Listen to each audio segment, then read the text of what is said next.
What's happening, guys? My name's Theo. I do book reviews and book content.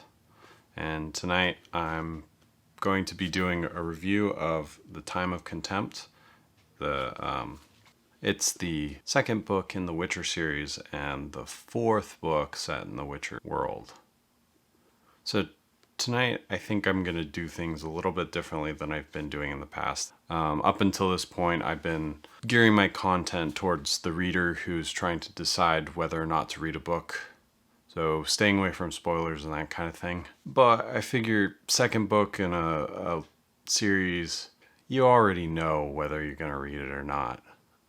So I'm going to do a quick review, kind of similar to what I've been doing, but then I think I'm going to jump into a little bit of spoiler content.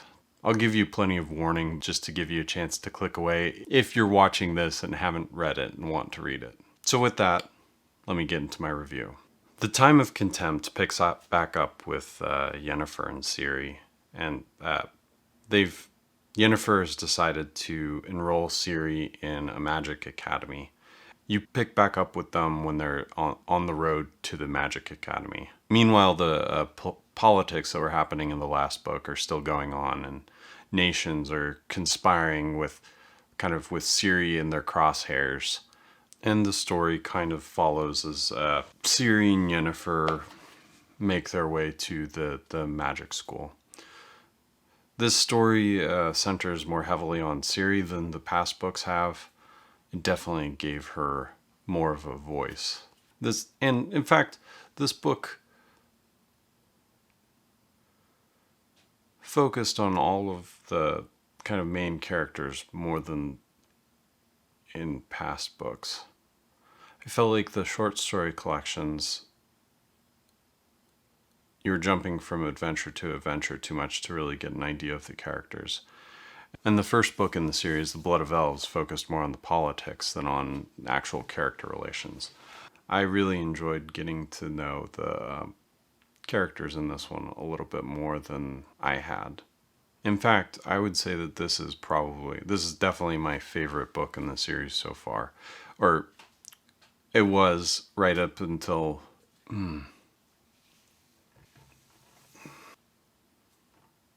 the author finally takes the time to develop characters that he's so carefully built a world around.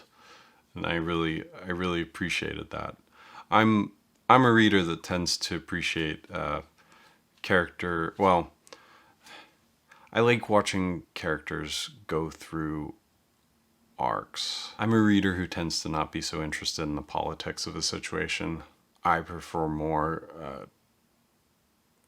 kind of direct character drama, not necessarily watching things happen in back rooms far away from the characters and like trying to come up with what that could possibly like mean, what the implications would be for the people that I care about in the story. So in that aspect, I really like this book a lot more than the first two. This is the book that things finally start happening that I'm interested in seeing the ramification of further on in the plot. This story kind of gave the inciting incident, I would say, probably. I mean, I'm saying all of this without having actually read the entire series, so my opinion will probably change as I go further along and read more of the books. But I think I can see where the seeds that have been sown in this book will drive the story for the rest of the series. And I'm really interested to see where it goes. I really enjoyed this book up until the last couple chapters, but I'll get into that. It's hard to give much criticism of this book because my criticisms of the past Witcher books that I've read have mainly revolved around not getting to see enough of the characters being put into situations. And I feel like in this book, the author really like kind of resolved that criticism. You really get to see the characters getting put through some stuff. The one thing I do have to say is that Sapkowski still does like to play with chronology.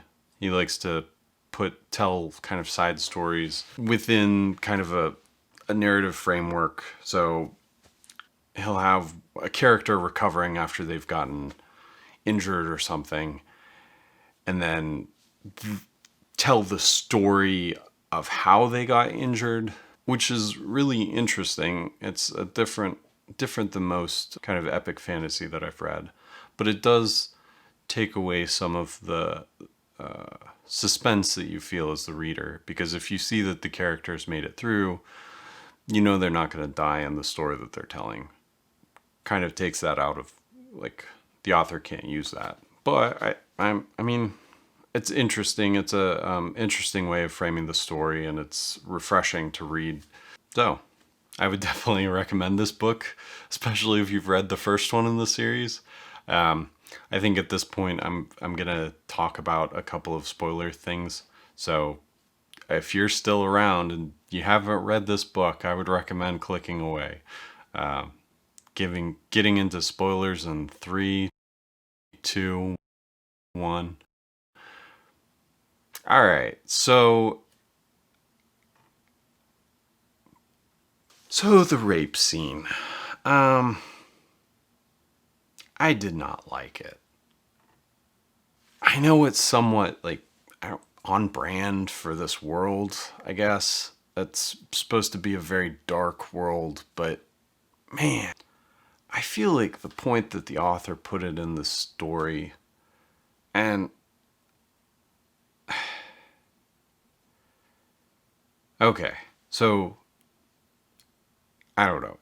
If you're here and you want to be spoiled, at the very end of this book, there's a rape scene involving Siri. She was under guard and with another prisoner, and escaped the guard with the help of a band of outlaws, essentially, and is running away. And the first night at camp, I believe it was the outlaw who was imprisoned with her, comes up to her and like lies behind her and starts to rape her. And another outlaw steps in and, like, I don't know, you're thinking, oh yay, this girl is going to save her.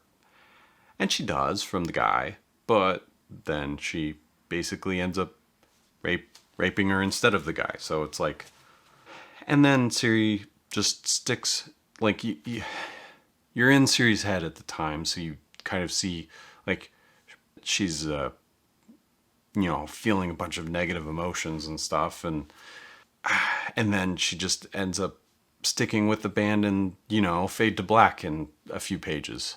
So I've been conflicted about this. I don't know if you noticed on my channel, it took me,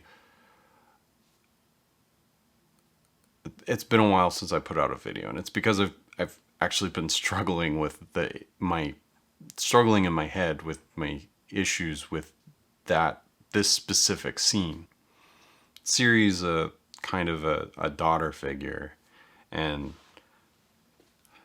the scene, because she's a daughter figure, kind of in the story felt icky, because you're not given enough time after the scene to really, like, see the Siri struggling with it. All you see is her joining this band of outlaws like she's okay. It makes it feel like it wasn't properly dealt with in the story. It might be that in the next couple of books, it's a major plot driving event. For this book, kind of alone, it felt unnecessary. So, I hope you've enjoyed my thoughts on The Time of Contempt by Sapkowski. Have a good one. See you next time.